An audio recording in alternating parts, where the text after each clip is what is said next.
Play one more piece of sound and take one more call and a few more IMs, then we'll get out of here. All right. This is Mitch McConnell, who was completely out of sight the whole time he was allowing Donald Trump to shut down the federal government in a desperate act of theater and racism.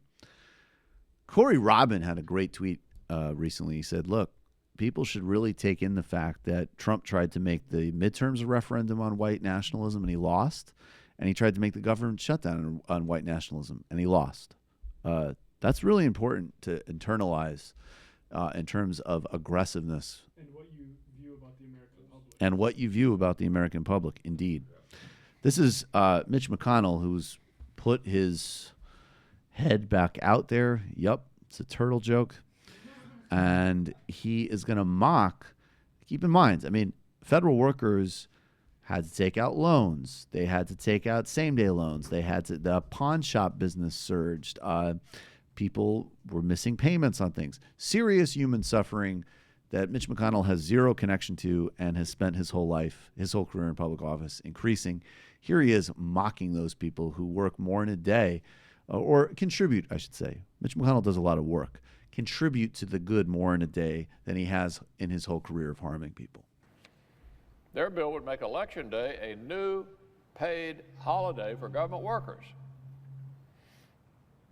and created an additional brand new paid leave benefit for up to 6 days for any federal bureaucrat who decides they'd like to hang out at the polls during any election. Just what America needs, another paid holiday and a bunch of government workers being paid to go out and work. I assume our colleagues on the other side, on their campaigns.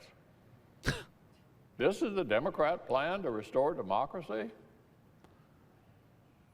A brand new week of paid vacation for every federal employee who'd like to hover around while you cast your ballot? Oh, man, he's really on that right-wing 90s talk show bullshit. So the context I give was mocking the suffering of government workers. But, of course, what he's doing there is propagandizing against an excellent piece of legislation that Democrats have introduced in the House to try to address voter suppression and entrench democracy in the United States, which is one of the most urgent issues we face. And look, all of these abstractions and dumb conversations that people get into, and we saw this the other day. The actor from Empire was assaulted in Chicago, and they tried to put a noose on his neck. And people said there was literal reports saying racially charged and possibly homophobic attack. Tinged. The inability in this country to call things what they are is horrifying and disgusting and ridiculous and delusional. But there is another way in which it's like, you don't have to get into any arguments about anything other than to say one major political party has gutted the Voting Rights Act and opposes legislation to make it easier for everybody to vote. Therefore, whatever the justification, whatever the conspiracy theory, whatever the nonsense, they are a white supremacist party because of that action, period. And for most of them, it's strategic. I would actually totally stipulate with you that a fair number of these people don't have any personal animus in the way that people like to narrowly define racism. Mm-hmm. I think certainly people in the Trump administration do, but I'm sure if you talk to staffers who work for maybe even someone like Mitch McConnell, I don't think they have that in that narrow definition. But they are apartheidists because their policy set is voter suppression, and it doesn't matter what the motivation or the conspiracy theory is. And that's it. That ends the conversation. Yeah. There's nothing else to add to that. Yeah, we really need to expand the definition of racism or white supremacy from like this individual conscious animus to something that is structural that you can uphold without even realizing it. And that can expand to But this is Democrats even short of well. that. This is short of that. This is like, this is an action.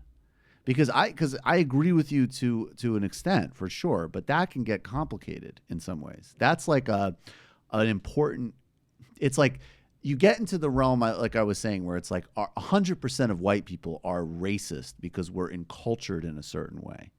And probably if we made the distinction of like group identities and whatever, like everybody has identity affiliations, And all of that is important, and all of that needs to be hacked through and dealt with.